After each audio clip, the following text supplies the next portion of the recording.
বাংলাদেশের মানুষের বিরুদ্ধে গিয়ে ভারতের আগ্রাসন প্রতিষ্ঠার চেষ্টা সফল হবে না বলে মন্তব্য করেছেন বিএনপির সিনিয়র যুগ্ম মহাসচিব রুহুল কবির রিজভী। সব ধর্মের মানুষ একসাথে লড়াই করে দিল্লির দাসত্বের শৃঙ্খল ভেঙে ফেলার আহ্বান জানান তিনি। জাতীয় প্রেস ক্লাবের সামনে জাতীয় পূজা উদযাপন ফ্রন্ট আয়োজিত ভারতীয় আগ্রাসন বিরোধী বিক্ষোভ সমাবেশে তিনি এসব কথা বলেন। রিজভী অভিযোগ করেন, ভারতীয় গণমাধ্যম মিথ্যা প্রচারণা চালিয়ে বাংলাদেশকে সাম্প্রদায়িক রাষ্ট্রের তকমা দেওয়ার চেষ্টা করছে, কারণ তারা স্বৈরাচার শেখ হাসিনার পতন মেনে নিতে পারছে না।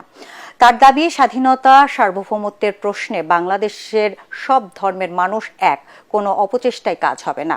পরে বিক্ষোভ মিছিল জাতীয় প্রেস ক্লাব থেকে শুরু হয়ে বিএনপির নয়াপল্টন কার্যালয়ে গিয়ে শেষ হয়।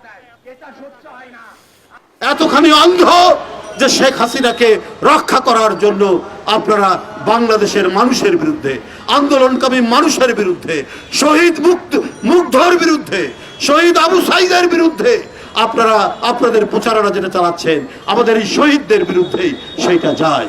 গণতন্ত্রের জন্য আমাদের মহান আত্মত্যাগ, সেই মহান আত্মত্যাগকে আপনারা ভুলুণ্ঠিত করার চেষ্টা করছেন, তাতে কোনো লাভ হবে না। দেশের মুক্তির জন্য, দেশ রক্ষার জন্য ঠিক একইভাবে আমরা হিন্দু মুসলমান আমরা লড়াই করব, দিল্লির দাসত্বকে খান খান করব।